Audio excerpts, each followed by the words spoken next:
दोस्तों, कैलाश पर्वत पर जब जब चढ़ने की कोशिश की तो हर बार इंसान को निराशा ही मिली। इसके साथ ही काफी लोगों का ये भी कहना है कि यहाँ साक्षात महादेव विराजमान है, इसलिए यहाँ आज तक कोई नहीं जा पाया। पर जब दुनिया के सबसे सर्वश्रेष्ठ रिसर्च एंड टेक्नोलॉजी से नासा की टीम यहाँ परीक्षण करने के लिए पहुंची तो उन्होंने यहाँ कुछ ऐसा देखा कि आज तक इन्हें इस चीज पर यकीन नहीं होता। जी हाँ दोस्तों, कहा जाता है कि महादेव जी सामान्य पहाड़ी निवासियों से दूर रहना पसंद करते हैं। किंवदंती है कि कैलाश पर्वत एक ऐसा पवित्र स्थान है जहाँ भगवान शिव पूरे परिवार के साथ रहते हैं। ऐसा माना जाता है कि यह पर्वत एक रहस्यमय पर्वत है जो अपने अंदर कई रहस्यों को समेटे हुए है, जिसका वैभव अनुपम है। इस वीडियो में हम दोस्तों कैलाश पर्वत के कुछ ऐसे तथ्यों को आपको बताने वाले हैं कि आप भी इस पर यकीन नहीं कर पाओगे। दोस्तों, वीडियो शुरू करने से पहले आप वीडियो को लाइक करके कमेंट बॉक्स में जय शिव शंभू जरूर लिखें।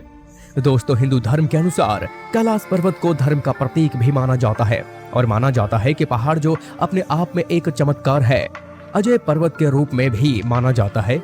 चूंकि कैलाश पर्वत एक अत्यंत कठिन पर्वत है, कोई भी इस बिंदु तक, इसके शिखर तक पहुंचने में कामयाब नहीं हुआ है।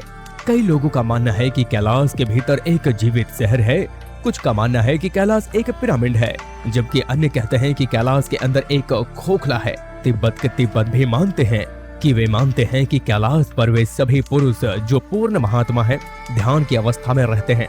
अतीत में नासा ने गूगल के माध्यम से भगवान शिव को कैलाश पर्वत के बीच में चिंतन करने का दावा किया। क्या है इस पूरे रहस्य के पीछे का सच? आइए देखें कि क्या हम आज के इस पोस्ट का पता लगा सकते हैं। आइए चर्चा करते हैं कैलाश पर्वत के भीतर छिपे पहले रहस्य के बारे में। जिंदाबाद दोस्तों, आपकी जानकारी के लिए मैं दुनिया को यह बताता हूँ। कैलाश पर्वत को ग्लोबल का एक्सिस मुंडी क्षेत्र माना जाता है। एक्सिस मुंडी रीजन वाक्यांश है जिसका अर्थ ब्रह्मांड में केंद्र बिंदु है।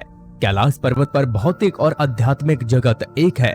कैलाश पर्वत की सबसे दिलचस्प बात यह है कि कैलाश पर्वत से उत्तरी ध्रुव की दूरी 6,666 किलोमीटर है और कैलाश पर्वत से दक्षिणी ध्रुव की दूरी 13,332 किलोमीटर है। यह उत्तरी ध्रुव और कैलाश पर्वत के बीच की दूरी से लगभग दुगनी है। उत्तरी ध्रुव कैलाश पर्वत के बारे में कई अध्ययन किए गए हैं। उनके अनुसार कैलाश पर्वत एक विशाल पिरामिड है जो मिस्र के पिरामिडों के समान है। पिरामिड हालांकि मानव मूल से भी पुराना है और अंदर से खोखला है, जिसके भीतर रहस्यमय और उन्नत उपकरण है। वैज्ञानिकों के अनुसार कैलाश पर्वत के भीतर एक रहस्यमय दुनिया के अस्तित्व का दावा भी किया जाता है। उनके शोध के आधार पर कैलाश पर्वत में एक उन्नत सभ्यता मौजूद है जो कैलाश पर्वत की जलवायु को नियंत्रित करती है और खुद को संरक्षित करती है। यही बात इस क्षेत्र को भी और भी दिलचस्प बनाती है। यहाँ एक इंसान है जो इस क्षेत्र में देखा जाता है। ऐसा माना जाता है कि यह इस क्षेत्र के बाहर मौजूद है और पुराने आदमी के रूप में जुड़ा हुआ है। दूसरा, हिंदू धर्म के अनुसार कैलाश पर्वत ब्रह्मांड का केंद्र है। कैलाश पर्वत एक तरफ साफ्टिक, दूसरी तरफ मानिक और बीच में चांदी और चौथी तरफ नीलम से बना है। इसमें सच्चाई क्या है, यह केवल वैज्ञानिक पद्धति से ही निर्धारित किया जा सकता है। लेकिन मेरे प्रिय पाठकों, वैज्ञानिक शोध करने के लिए हमें कैलाश पर्वत पर युद्ध करना होगा, जिसे अब तक प्राप्त करना असंभव रहा है। और हम इसे कैसे पूरा कर सकते हैं? चूंकि महादेव जी की आज्ञा के बिना कौन उनके घर जा सका है। कैलाश पर्वत से 4 नदियां भी निकलती हैं, सतलुज, सिंधु, ब्रह्मपुत्र और घाघरा नदी। 4 नदियां जो पूरे क्षेत्र को विभिन्न दिशाओं में विभाजित करती है। रहस्य जो भी हो, कैलाश द्वारा सुलझाए जाने वाला दूसरा रहस्यमय पहलू यह है कि समय बहुत तेजी से बढ़ रहा है। प्यारे दोस्तों, आप यह जानकर चौंक जाएंगे कि कैलाश पर्वत की चोटी पर समय की गति तेज हो जाती है। यह एक तेज रफ्तार वाली जगह है। आप सोच रहे होंगे कि अगर कोई रास्ता नहीं था तो कभी कोई इस पर चढ़ सकता था। तो क्या कारण है कि हम यह नहीं सोच सकते कि समय वहां तेजी से आगे बढ़ रहा है? कैलाश पर्वत के पास यात्रा करने वाले लोगों और कई शोधकर्ताओं द्वारा यह बताया गया है कि कैलाश पर्वत के पास एक समय बिताने के बाद नाखूनों और बालों के आकार में वृद्धि होती है। यह बताया गया है कि साइबेरियन पर्वत एरियाज के एक पूरे झुंड ने कैलाश पर्वत पर चढ़ने की कोशिश की। समूह एक निश्चित ऊंचाई पर चढ़ गए, लेकिन जल्दी ही वे कुछ दशकों से बड़े हो गए। इससे उन्हें वापस लौटने पर मजबूर होना पड़ा और 1 साल बाद उम्र के कारण सभी पर्वतराहियों की मौत हो गई। वैज्ञानिक इसका कारण पता नहीं लगा सके। नवमित्र कैलाश पर्वत को और रहस्यमय बनाते हैं। मानसरोवर झील और राक्षसताल झील। मानसरोवर झील कैलाश पर्वत के पास स्थित दो झीलें हैं। झील 320 वर्ग किलोमीटर के क्षेत्र को कवर करती है। मानसरोवर झील का अर्थ है मान की झील। हिंदू आस्था के अनुसार इस कारागार को पवित्र छिलका भी माना जाता है। इस कारागार का निर्माण स्वयं ब्रह्मा ने किया था। ऐसी मान्यता है कि देवता मानसरोवर में सुबह 3 से 4 बजे ब्रह्म मुहूर्त में स्नान करते हैं। स्नान करने के बाद वे कैलाश पर्वत पर भगवान शिव के दर्शन करना चाहते हैं। हिंदू धर्म के मान्यता के अनुसार जल में स्नान करने और उसका जल पीने से स्वर्ग की प्राप्ति होती है। हिंदू धर्म में इस झील को क्षीर सागर भी कहा जाता है। आइए हम अपने पाठकों को यह याद दिलाएं, क्षीर सागर को भगवान विष्णु का घर भी माना जाता है। यहीं से भगवान विष्णु और देवी लक्ष्मी पूरे ग्रह को नियंत्रित करते हैं। कैल पर्वत से कुछ ही दूरी पर गौरीकुंड नामक का एक और कारागार है रखा। माना जाता है कि देवी पार्वती ने गौरीकुंड के पास भगवान शिव को प्राप्त करने के लिए तपस्या की थी। प्रिय मित्रों, सरोवर के तल में आपको एक छोटा सा सरोवर मिलेगा जिसका नाम राक्षसताल है और उसका जल पीता है। मानसरोवर झील को सकारात्मक ऊर्जा का स्रोत माना जाता है, हालांकि इसके विपरीत राक्षसताल को नकारात्मक ऊर्जा का स्रोत माना जाता है। मानसरोवर का पानी हमेशा शांत रहता है। मौसम कितना भी खराब क्यों न हो, जल को लेकर कोई भी हंगामा नहीं होता। यह बहुत बड़ी झील है।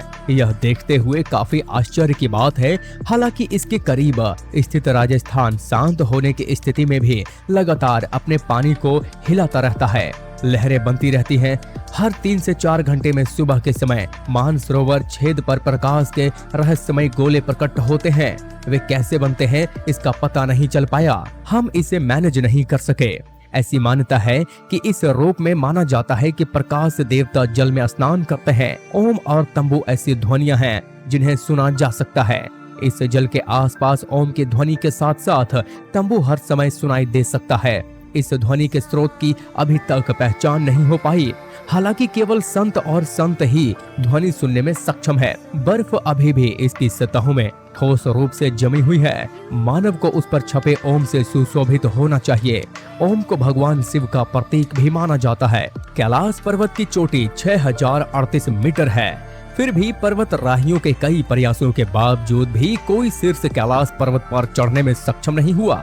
दोस्तों, एक किंवदंती है कि 5वीं शताब्दी के तिब्बती बौद्ध योगी मिलारेपा, जो एक पर्वत राही थे, कैलाश पर्वत पर उन्होंने चढ़ाई की थी। रिपर आध्यात्मिक क्षेत्र के एक संत थे जिन्होंने कैलाश पर्वत की चोटी पर चढ़ाई की थी। यह अगले दिन भी हुआ। कहा जाता है कि मिलारेपा कुछ ही सेकंड में कैलाश पर्वत पर चढ़ने में सक्षम था। तब वे पूरे विश्व में ख्याति हो गए। लेकिन उनके द्वारा मिलारेपा के लिए किंवदंती की पुष्टि कभी नहीं की गई। भगवान शिव और भगवान शिव की अनुमति के बिना कोई भी कभी भी इस पर चढ़ने में सक्षम नहीं हुआ है और कोई भी कभी भी इस पर चढ़ नहीं सकता। आपको जानकर हैरानी होगी कि तिब्बत पर कब्जे के बाद चीन ने कैलाश पर चढ़ने की कई बार कोशिश की, लेकिन हर बार असफल रहा। इसलिए 2001 के बाद उन्होंने कैलाश पर्वत पर चढ़ने के सभी प्रयासों पर रोक लगा दी थी। तभी से वैज्ञानिकों के लिए कैलाश पर्वत एक रहस्य बना हुआ है। तो दोस्तों, आपको अगर यह वीडियो अच्छी लगी हो तो वीडियो को लाइक और कमेंट बॉक्स में जय भोलेनाथ जरूर लिखें और इसे ज्यादा से ज्यादा शेयर करके बाकी लोगों तक भी पहुंचाएं। तो मिलते हैं अगली वीडियो में। तब तक आप अपना ध्यान रखें, स्वस्थ रहें, सुरक्षित रहें। धन्यवाद।